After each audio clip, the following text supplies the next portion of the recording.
Hey everyone! So many of you, my lovely viewers, want to sound more like native English speakers. So how can you do that? Well, you obviously have to avoid making the mistakes that ESL speakers commonly make. But what about the mistakes that native English speakers make? So this video is actually a pretty important one.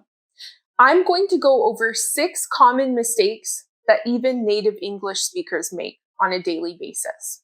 In each of the following 6 sections, I'm going to show you some examples that are incorrect.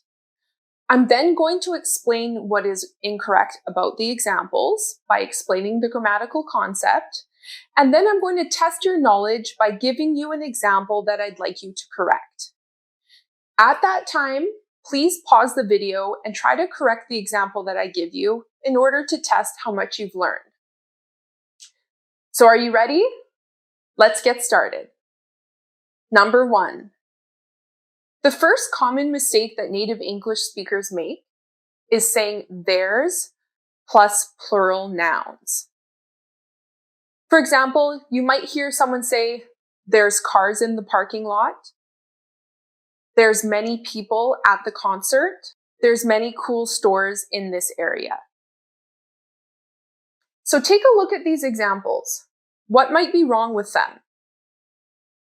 Well, theirs is actually a contraction of their plus is. When we use their plus is, we should follow that with a singular noun. Is goes with a singular noun.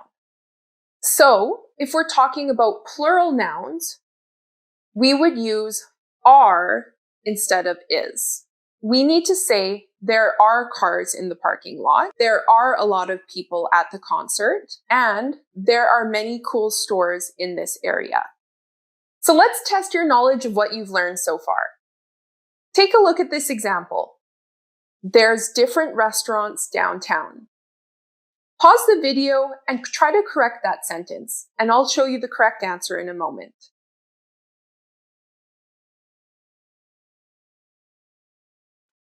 Are you finished? Okay, let's see. That's right. You should correct this by saying there are different restaurants downtown. Let's keep going. Number 2. So another common mistake that native English speakers make is using would've or could've plus past simple. For example, you might have heard someone say, I totally could have went to the store yesterday. Or you might have heard someone say, I would have gave you the keys if I was home. So take a look at these 2 examples. Do you know what might be wrong with them? Well, when we use would've or could've, which are sometimes called past modal verbs, we always need to use something called the past participle of the verb afterwards, rather than using past tense or simple past tense. So that's a little bit tricky. Let's take a look again at those examples and try to correct them. In this first example, we need to use the past participle of the verb rather than simple past tense. So instead of saying went, we should say gone. So we would say, I totally could have gone to the store yesterday. Now let's look at the second example. So look at the verb there. Gave is simple past tense. Rather than saying gave, we need to use the past participle form of the verb. So we need to say given. We would say, I would have given you the keys if I was home. Now let's test your knowledge of what you've learned. Take a look at this example. I could have broke my arm if I slipped on the ice. Can you find the mistake? Why don't you go ahead and pause the video now and try to correct this example, and I'll give you the correct answer in a moment.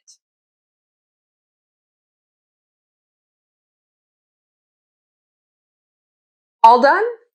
Okay, let's see. To correct this sentence, we would need to say, I could have broken my arm if I slipped on the ice.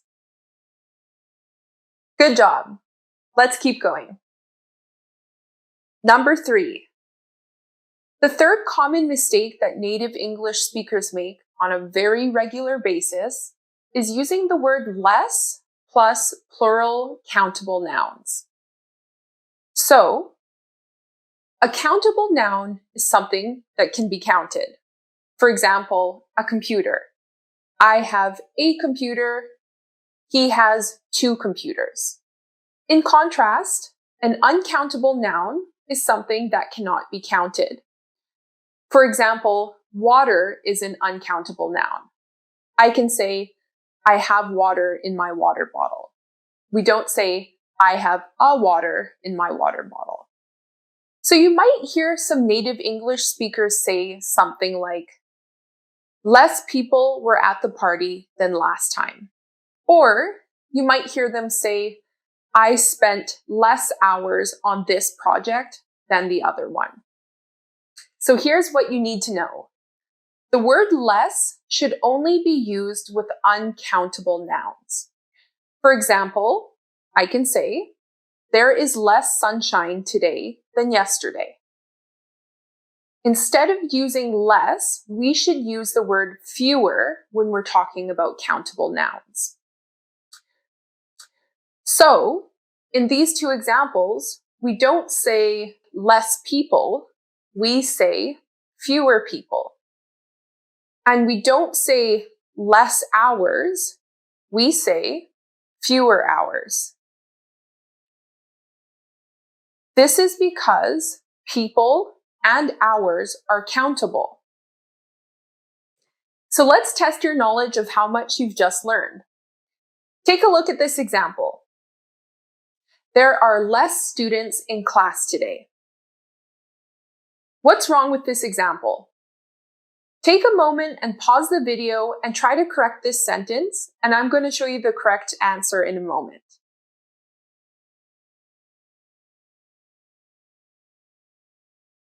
All finished? Okay. So that's right. We don't say there are less students. We would say there are fewer students in class today. Great job.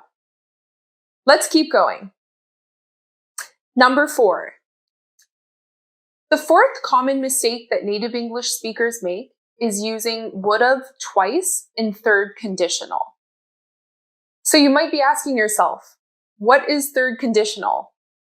Well, third conditional is used when we are talking about something that happened in the past and thinking about how the outcome might have been different if we had taken a different action. For example, if our friend went skiing last month and they broke their arm, we could use third conditional to talk about what would have happened if he hadn't gone skiing. Now, to use this form correctly, I want you to look at these 2 examples that contain errors. If I would have known, I wouldn't have helped him. If you would have come with me to the party, I totally would have gone. So both of these examples contain errors. Let's break it down. In both of these sentences, there are 2 clauses. A clause is a part of a sentence. Do you see how there's one clause followed by another clause and they're separated by commas? Good. And do you see how would've is included in both clauses, in both of the sentences? Great job. So this is actually grammatically incorrect. The first example should actually say, if I had known, I wouldn't have helped him.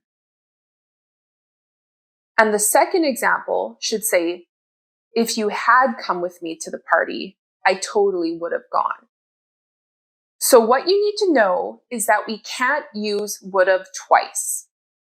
If you see it twice, you need to get rid of it in one place. Now I want you to take a look at this example from former American President Donald Trump. Let's check to see how much you've just learned. Can you see the mistake in this tweet? So remember I just said that we can't use would have twice. Can you make the correction now? Why don't you go ahead and pause the video and I'll show you the correct answer in a moment. All right, great job.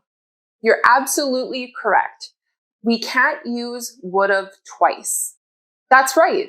We need to say, if I had relied on the fake news, I would have had.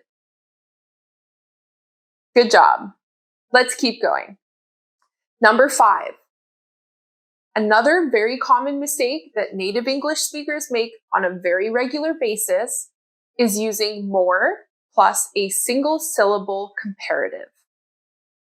You might have heard someone say something like, living in an apartment is more safe than living in a house. Or you might have heard a native English speaker say something like, I used to be more shy when I was younger. So what's wrong with these examples? Well, when we compare two things, or in other words, when we use something called comparative adjectives, we add the letters ER to the end of words that only have one syllable. The words safe and shy both have only one single syllable. So rather than saying more safe and more shy, we would say safer and shyer. So we would say living in an apartment is safer than living in a house. And we would say, I used to be shyer when I was younger. So let's test your knowledge of what you've just learned. Take a look at this example. She is more smart than him. Go ahead and pause the video now and try to correct this sentence, and I'll show you the correct answer in a moment. All finished? Okay, let's check your answer. That's right. We need to say, she is smarter than him. Great job. Let's keep going. Number 6. The last common mistake that native English speakers make all the time is using what's called an object pronoun rather than a subject. So you might hear some native English speakers say something like, Jane and me went to the store yesterday, or me and her have the same birthday. So what might be wrong with these examples? So in both of these examples, me is what is called an object pronoun. Rather than using an object pronoun here, we need to use the subject. So rather than me, we need to use I. So it might sound kind of weird because so many people make this mistake on a daily basis. However, in order to make this grammatically correct, we would need to say, Jane and I went to the store yesterday, and she and I both have the same birthday. So let's test your knowledge of how much you've just learned. Take a look at this example and try to make the corrections to this sentence by pausing the video. I'll check your answer in a moment. All done? All right, let's see. That's correct. We need to say Sophie and I are going to the movies tomorrow. Great job. So there you have it.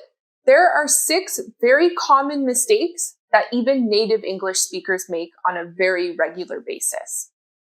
So we went over a lot of grammatical concepts in this video. Some of them were a little bit tricky. I encourage you to rewatch this video and to pause and make corrections to the sentences I go over, and then to check your answers afterwards. As always, if you've enjoyed watching this video, please don't forget to hit the like button. And if you're new to my channel, thanks for visiting, and please don't forget to hit the subscribe button. Thanks so much for watching. I'll see you next time.